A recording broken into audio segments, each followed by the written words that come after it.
음악인류학자 국민대학교 교수 김희선입니다. 도남로 일대의 국악 이야기를 전해드리는 도남은 나들이에 저는 오늘 여러분께 1960년대 글로벌 아카이빙 프로젝트와 당대 명인의 이야기로 여러분들을 나들이에 초대하려고 합니다. 음악은 어떻게 기록되어서 오늘날까지 전해졌을까요? 음악사는 당대 음악의 기록들, 주로 악서와 악보 그리고 도상을 중심으로 연구돼서 오늘날까지 전해지고 있습니다.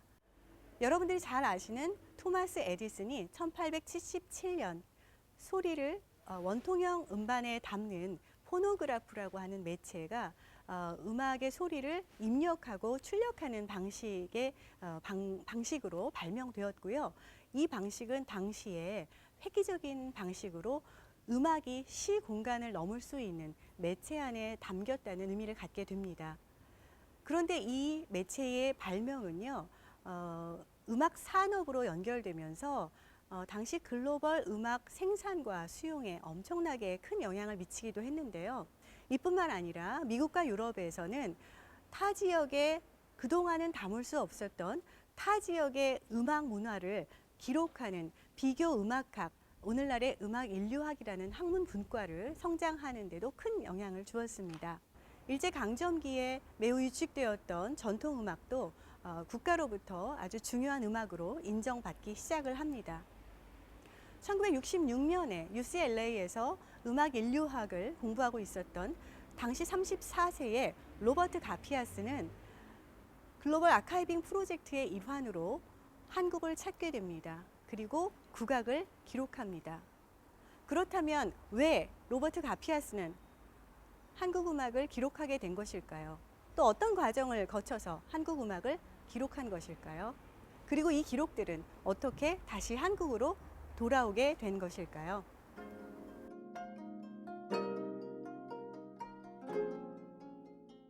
(1966년) 한국을 찾았던 로버트 가피아스는 당시를 다음과 같이 추억합니다.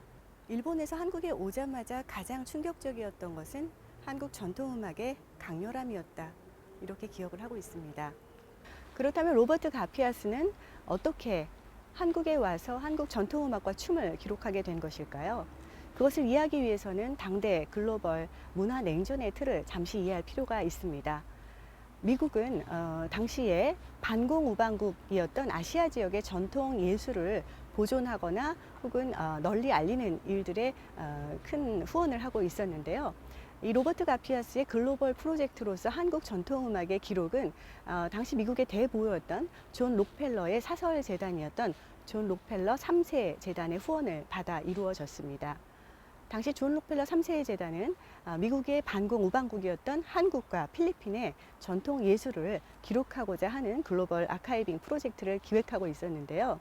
당시 젊은 음악 인류학도였던 로버트 가피아스는 일본에 머물면서 일본 음악을 연구하던 중이었고요. 잠시 뉴욕에 들렀을 때 존 록펠러 재단의 아시아 담당자였던 포터 맥클레이를 만나게 되고 그로부터 이 엄청난 글로벌 아카이빙 프로젝트를 제안받게 됩니다. 당시로서는 매우 큰 규모의 기금을 받았던 것 같습니다.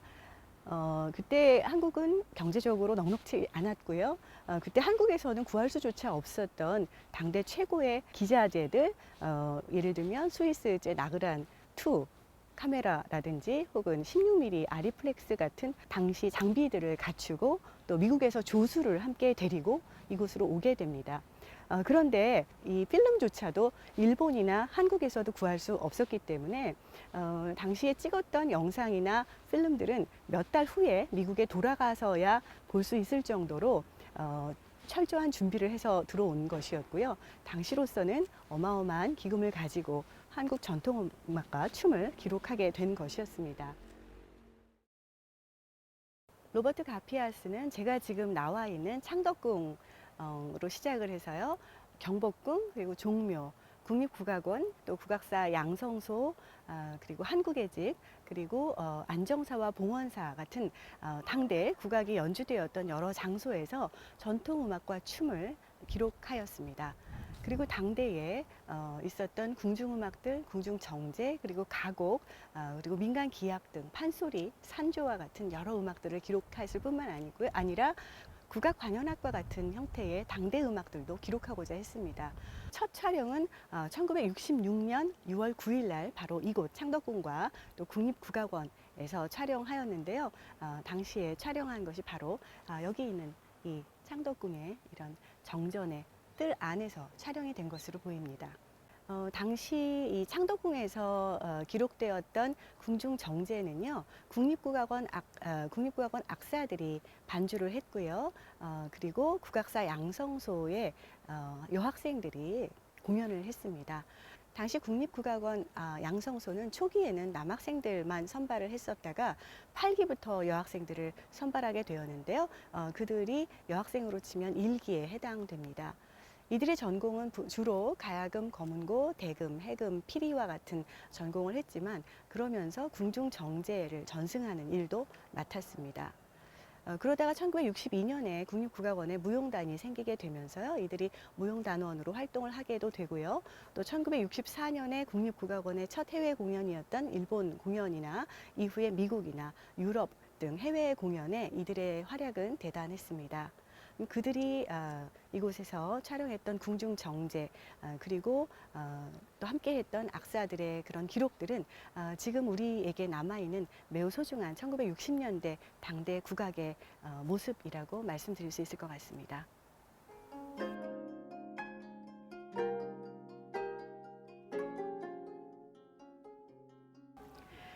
가피아스는 한국 방문 당시에 국립국악원 운이동에서 채 5분도 되지 않는 운당여관에 머물렀습니다. 지금 제가 있는 곳이 예전에 운당여관이 있었던 그 지역입니다.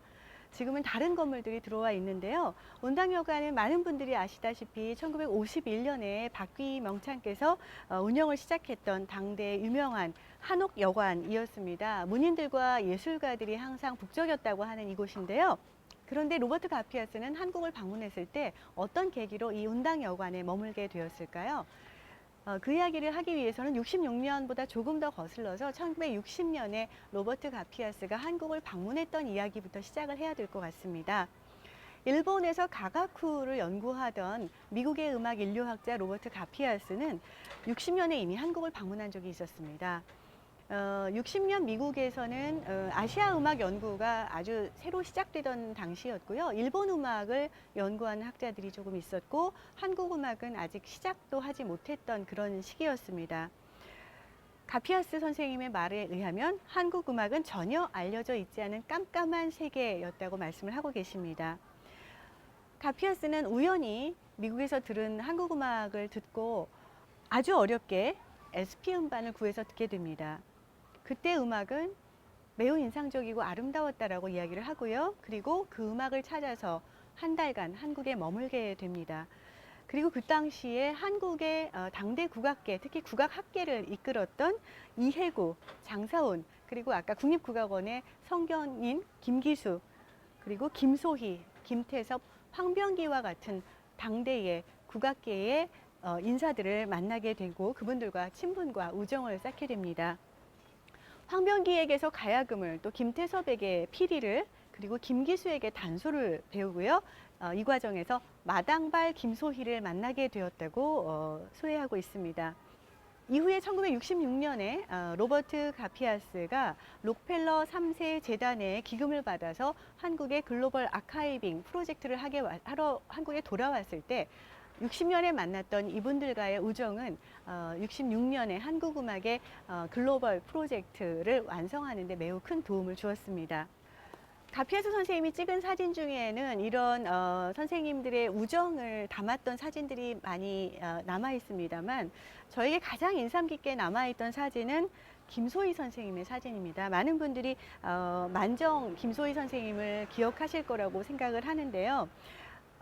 당대의 송만갑 정정열로부터 판소리를 배웠을 뿐만 아니라 60년대에 미국과 유럽 공연을 통해서 또 한국 음악을 전 세계에 알렸던 그리고 대원군 시기에 진채선 이후에 최고의 명창, 여류 명창이자 국창이라는 이런 말씀을 듣기도 했던 김소희 선생님이신데요. 이 가피아스가 찍은 김소희 선생님 사진에는 소리를 하는 모습, 춤을 추는 모습, 가야금을 연주하는 모습, 이런 공연하는 장면 외에도 머리를 손질한다든지 머리를 올리기 전에 내리고 있는 사진이라든지 또 김소희 선생님의 어머님의 모습이라든지 이런 사진들이 있어서 매우 가슴을 뭉클하게 합니다.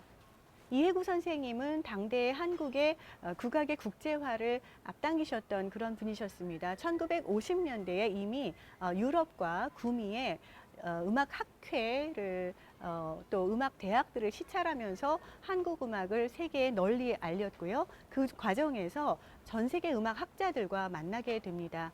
그리고 그것이 1959년도에 서울대학교의 국악과를 설립하면서 당대의 여러 학자들을 한국으로 초청을 하거나 또 한국에 왔던 학자들을 또 서울대학교에 초청을 해서 특강을 하게 하기도 하면서 한국 음악의 국제화를 앞당겼던 분이라고 말씀을 드릴 수 있습니다. 물론 아까 말씀드렸던 서울대학교 국악과를 설립하시면서 국악의 현대화, 제도화에 가장 큰 영향을 주신 분이기도 한데요. 이 이해구 선생님과 가피아스 선생님의 이런 우정으로 1960년 또 1966년에 한국음악의 기록까지 이 두 분의 우정 그리고 한국음악의 국제화는 지금까지 우리가 기억할 만한 중요한 기록으로 남게 되었습니다.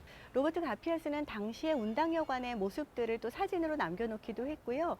또 아침 식사를 기록으로 남겨놓기도 했습니다.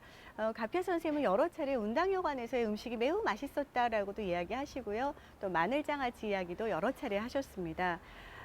그러면서 이런 이야기를 하셨는데요. 아까 제가 우정 이야기를 하면서 당시에 국립국악원 초대 원장을 하셨던 이주환 선생님과의 또 기억을 이렇게 기록하고 있기도 합니다.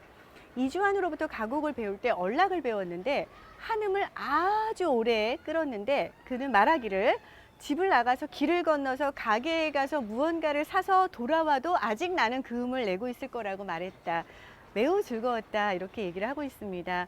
이주환 선생님은 초대 국악원장 그리고 국악사 양성소의 초대 교장 선생님을 역임하신 현대 국악계의 아주 중요한 인물이십니다. 그리고 가피아스 선생님의 운당여관에 대한 기억은 또 이런 재미있는 에피소드가 한 줄 있는데요. 한국에서 촬영을 마친 48일의 일정을 모두 마치고 로버트 가피아스는 촬영에 참여했던 모든 분들을 운당여관으로 모시고 저녁을 대접했다라고 이야기를 합니다. 그때 막걸리를 마시면서 즐거운 축하 파티를 열었다라고 기록하고 있습니다.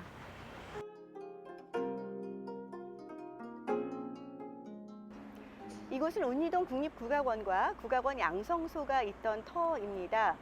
예전에는 근위영이라고 하는 군영이 자리 잡고 있던 곳이기도 하고요. 조선시대의 장학원이 도해안지국 시기에 교방사가 되었고 이후에 일제강점기에 이황직 아학부가 자리하면서 이곳에 자리를 잡았습니다. 이황직 아학부는 해방 후에 구항궁 아학부로 이어져 왔다가 1951년 부산에서 개원한 국립국악원으로 전승되었습니다. 서울 수복 후에 국립국악원은 서울로 올라와서 다시 이곳에 자리를 잡게 되었는데요. 그러다가 1967년에 장충동으로 이전하기 전까지 쭉 이 자리에 있었습니다. 그리고 현재는 1987년도에 서초동으로 이전해서 서초동 국립국악원으로 자리 잡고 있습니다. 국악사 양성소는 1955년에 국립국악원에 개소된 국악 전문 교육 기관이었고요. 1972년에 현재의 국립국악고등학교로 이어졌습니다. 초대 소장은 이주환, 부소장은 성경민, 그리고 장학과장은 김기수였습니다. 아마 많은 분들이 기억하실 국악계의 대들보이시고 또 국악계 현재 국악 제도화의 현대화의 기틀을 만드셨던 분들이시면서 국립국악원과 국립국악고등학교의 발전을 위해서 많은 노력을 하셨던 분들이시죠. 원래 국악사 양성소는 3년 과정으로 개소되었는데요. 매년 신입생을 받지 않고 3년에 한 번씩 1기생, 2기생 이런 식으로 신입생을 모집하였다가 58년에 고등부 또 3년 과정이 개설이 되면서 6년 과정으로 거듭나게 됩니다. 초기 국악사 양성소에서는 학비도 면제해 줬을 뿐만 아니라 교복이나 책과 노트 이런 것들을 지원해주고 또 월 3,000환씩을 지급을 했기 때문에 공부를 잘하지만 가정 형편이 어려웠던 그 당시로는 모든 그 한국인들이 전부 가난했기 때문에 아마도 당대에 국악의 맥을 잇고자 하는 그 노 선생님들의 노력이 이러한 교육기관의 설립을 통해서 이루어진 것이 아닌가 하는 생각이 듭니다. 로버트 가피아스는 이곳 국립국악원에서 가장 많은 영상 촬영을 했습니다. 6월 9일 날 첫 촬영을 시작하는데요. 피리독주 상명산 장구독주부터 시작을 해서 김병호 가야금 산조, 또 춘행전과 처용무, 평시조, 해금독주, 또 수룡음, 가야금병창, 그리고 박동진의 수금가, 유대봉의 가야금 산조에 이르기까지 이 국립국악원 터에서 많은 공연을 기록을 남겼습니다. 그런데 가피아스의 관심의 중심에는 당대 국악이 있었습니다. 국악의 현대화의 한 장면들을 기록해 놓은 것이었는데요. 국립국악원과 국악사 양성소뿐만 아니라 1965년 당시 설립되었던 최초의 국악관현악단인 서울시립국악관현악단의 모습도 담겨져 있습니다. 초대 지휘자는 유기룡과 지영이, 그리고 초기 단원 53명으로 구성되어 있었는데요. 1958년에 박헌봉, 박귀희, 김소희 선생님이 국악학원 기성회를 조성하고 이후에 1960년대 민간 최초의 사립국악교육기관인 국악예술학교, 현재의 국립전통국악고등학교가 되겠습니다. 1964년에는 이 민속학 선생님들의 노력으로, 지영희 선생님의 노력으로 서울예고의 최초의 국악관현악단이 창단되었는데, 그 창단된 악단이 현재의 서울시립국악관현악단의 초석을 다진 것인데요. 68년에 이 운리동에 있었던 국악예고 교사가 또 석관동으로 이전되고 현재의 시흥동으로 이전을 했습니다. 학생국악관현악단과 서울시립국악관현악단의 초기 모습도 볼 수 있는 사진이 매우 흥미롭습니다.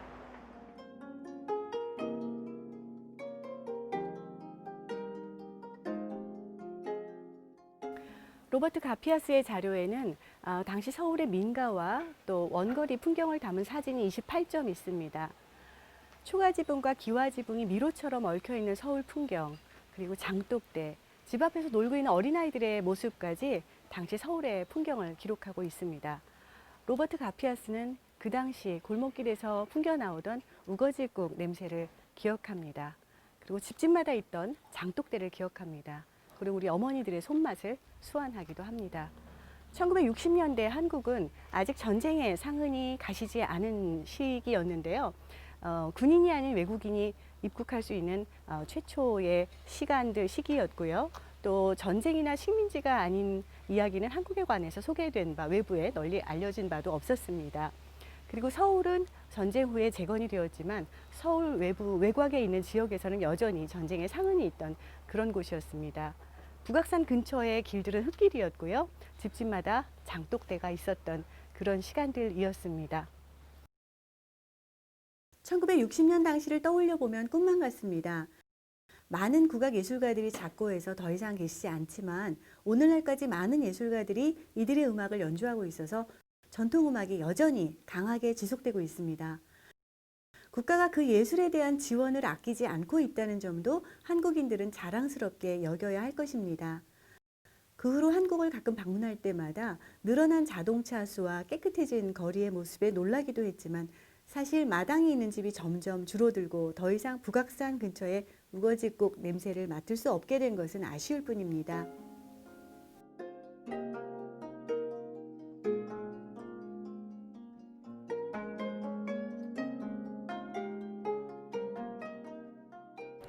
로버트 가피아스의 기록들은 로버트 가피아스가 재직했던 미국의 워싱턴 대학교 아카이브의 기록으로 남게 됩니다.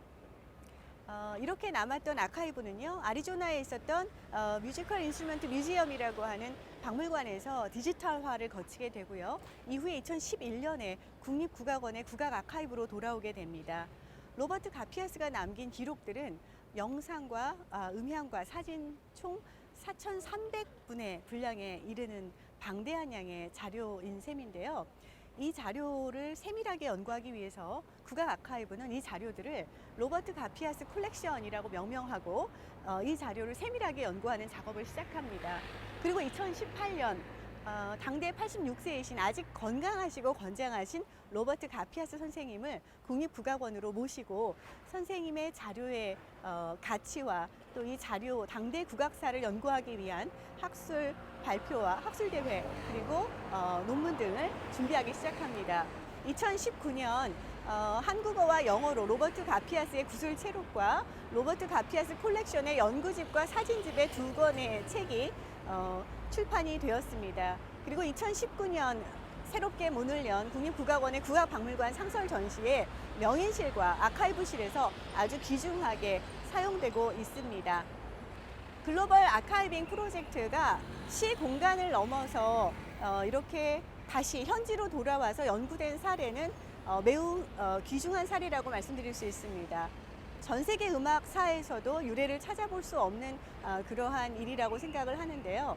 당대 국악의 주요 명인들의 모습을 다 담고 당시의 국악을 기록한 로버트 가피아스의 이 기록은 우리에게 돌아와서 매우 소중하고 귀중한 자원이 되었습니다. 구슬 체록을 진행하면서 저는 로버트 가피아스 선생님께 여쭤봤습니다. 선생님은 이 자료가 어떻게 활용되기를 원하시는지를 물었습니다. 선생님은 이렇게 대답을 했습니다. 당시 시간과 여력이 없어서 전국의 민요와 민속악을 다 기록하지 못한 것이 후회로 남습니다. 지금 한국 사람들은 그 음악을 듣기를 원합니다. 그것이 다입니다. 문화인류학자 로버트 가피아스의 기록과 당대의 명인들의 우정을 담았던 도남은 나들이 1966 그곳의 국악, 오늘 여기까지입니다.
I'm Robert Garfias, an ethnomusicologist. I have done field work in many countries of the world, and I have been doing it for many, many years. Change has changed, change is inevitable, but now we have a document at least that we can look at. So I would ask people to listen particularly, I think, to the sound recordings because they're very complete and very in their full length. The films we had to make shorter because of the technology, but they document a very important period, I think, in Korean culture. I hope you enjoy this.